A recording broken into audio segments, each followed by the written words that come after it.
Bu darsimizda Premiere Pro'da mana shunaqa effektlarni ko'rib o'tamiz. Videolarimizni qo'llab-quvvatlash uchun, bizlarni qo'llab-quvvatlash uchun like bosib, obuna bo'lib qo'yinglar. Obuna bo'lishlaring bizlar uchun juda ham muhim. Qancha ko'p obunachi bo'lsa, shuncha foydali bepul kontentlar, bilimlar chiqarib boramiz.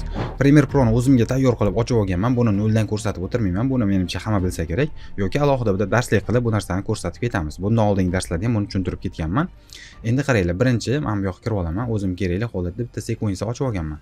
Va bu sekvensiyani men yopib qo'yadigan bo'lsak ham mana kiramiz sekvensiya. Men bu yoqdan o'zim kerakli holatda xohlasam bu yoqdan alohida tayyorlasam bo'ladi. Lekin men bu yoqdan buni mana JS YouTube Full HD deb yozib qo'yibman, ya'ni YouTube format. Mana shunaqa 30 fps va mana bunaqa holatda turibdi. Qolgan narsasi o'zi hammasi oddiy narsalar. Bo'ldi. Tayyor, men ochildi. Endi alohida yana bitta o'zimiz kerakli klipni, ya'ni footajni tashlab olamiz. Mana bunaqa qilib, buni katta qilib yaqinlashtirib olamiz. Ko'rgan bo'lsanglar, buni original holati mana shunaqa. Buni nima qilamiz biz? Bunga chiroyli effekt beramiz. Endi do'stlar, buni altni bosib bitta tepaga chiqarib olamiz va aynan mana bu tepasidagi opacity bo'limidan blend modga o'tib, effect control bo'limi sizlarda ochilmagan bo'lsa, do'stlar, mana bu Windowsga shunday kirasizlar, mana shunda effect control turibdi. Ya'ni effect control mana shu Windows bo'limida turibdi, do'stlar. Buni ustiga bitta bossanglar, mana bu yoqdan chiqib keladi va mana shu joyda opacity, ya'ni прозрачный qism bor, blend modga o'tamiz va blend moddan buni difference ga tushirib qo'yamiz. Ko'rgan bo'lsanglar, ekranimiz yopilib qoldi. Mana sizlarga buni kattaroq qilib ko'rsatay. Yangi o'rganuvchilar uchun kattaroq bo'lib tursa, menimcha yoqimliroq bo'ladi. Endi qaranglar, mana buni sichqoncha bilan ozgina sursak bo'ladi yoki altni bosgan holatda strelka bilan 2 ta 3 ta frame ashtaqa sursak bo'ladi. Bo'ldi, buni 2 ta frame surib oldim. Endi qaranglar, mana bu holatda bizga ko'rinyapti. Mana, ko'ryapsizlar? Lekin men bu yoqda ko'rmayapti, chunki mana bu rasm videoni tepasidagi klipni biz 2 ta frame surganimiz uchun bu yoqda ochiq bo'shliq bor.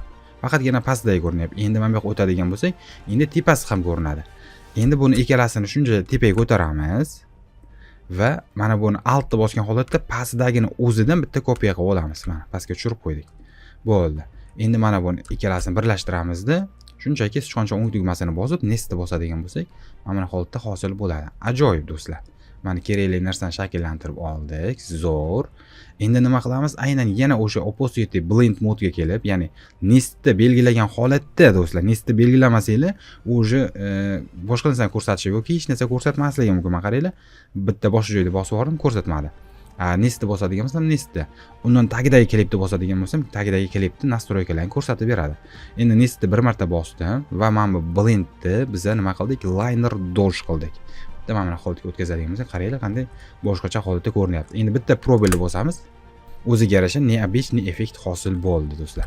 Endi buni boyitishimiz uchun effekt bo'limiga o'tamiz va bu yoqdan shunchaki VR deb yozadigan bo'lsak, mana VR glow preset chiqadi yoki glow deb yozsanglar ham bo'ladi. Masalan, glow ham bor. Glow yoki VR glow. Mana glow уже tepasida turibdi, mana VR glow mana pastda turibdi. Qaysi ma'qul bo'lsa, shundan foydalanaverasiz. Deyarli ikkalasi bir xil, lekin ranglarni boyitishi, sochishi ikki xil chiqadi do'stlar. Men VR glowdan foydalanyapman. Bu ham tabga qarab do'stlar. Sizlarning tabinglar qaysini xohlasa, o'shani bosaveringlar. Bo'ldi, men tashlab oldim. Endi bu yoqda hech qanaqa o'zgarish ko'rinmayapti. E'tibor bersak, endi mana buni biz 0 ga tushirib qo'yamiz. Tapda 0 ga tushirsak, qarasanglar, glow effekti уже bilindi. Va mana buni xohlaganimizdek, masalan, 150 qilib oshirib qo'yadigan bo'lsak, mana o'zgarish sezildi. Endi buni katta qilib ko'radigan bo'lsak, mana. Endi tomosha qilsanglar, mana. O'ziga yarasha ne abish ne effekt hosil bo'ldi. Mana shunday qilib sizlar ham tayyorlasanglar bo'ladi. Juda ham oson, ko'ryapsizlar, 1 minutdan vaqt ketmayapti. Balkim 30 sekunddir. Prosta sizlarga buni tushuntirganligim uchun ozroq vaqt ketyapti, lekin tushuntirmasam, o'zim qiladigan bo'lsam, bir 30 sekundga qolmasdan tap-tap qilib boraman. Mana shunday qilib foydalansanglar bo'ladi do'stlar. Eng qizig'i bularni tayyor preset sifatida foydalanib, keyin boshqalarda har bittasiga alohida kirib o'tirmasdan presetni tap-tap tashlab foydalanib ketsanglar ham bo'ladi. Bu bo'yicha hali alohida darslik qilib beraman, presetlarni qanday foydalanish kerak. Videolarimiz yoqayotgan bo'lsa, albatta like bosib qo'llab-quvvatlab turinglar. Bundan oldingi va bundan keyingi holatini ko'rish uchun sizlarga bitta zo'r narsani ko'rsataman. Masalan, kesib tashladik boshidagi ozgina qismini. Va men bu yoqqa kelaman.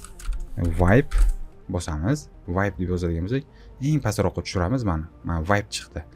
Va men bu yoqdan vibe ni o'zini tanlaymiz. Bu transition do'stlar. Transition videoni boshiga yo oxiriga beriladi. Ya'ni kliplarni, footajlarni boshiga oxiriga beriladi. Endi e'tibor beradigan bo'lsak, qaranglar. Mana bu holatda chiqib kelyapti. Ko'ryapsizlarmi? Ya'ni videoni boshidagi holat va keyingi holatni bitta videoda, bitta kadrda ko'rsatish uchun sizlarga bu narsani vibe effektini tashladim. Ya'ni vibe transitionini tashladim. Mana bitta bosamiz. Ko'ryapsizlarmi? Ikkalasi ikki xil narsalarga birdan bilinadi. Mana shunaqa foydali kontentlarni yo'qotib qo'ymaslik uchun like bosib obuna bo'lib qo'ysanglar, asosan obuna bo'lib qo'yinglar. Agar bilmaydigan savollaring bo'lsa, albatta uzoqlar yozinglar. Bizlar bunga kerak bo'lsa jonli efir qilamiz. Har xil yo'llar bilan, masalan, YouTube'ga yo Instagramga yo Telegramga savollaringga javob tariqasida videolar tayyorlab beramiz. Bu sizlar uchun ham, bizlar uchun ham manfaatli va foydali bo'ladi do'stlar. Sog' bo'linglar, salomat bo'linglar. Keyingi videolarda yana shunga o'xshash effektlarni ko'rib o'tamiz.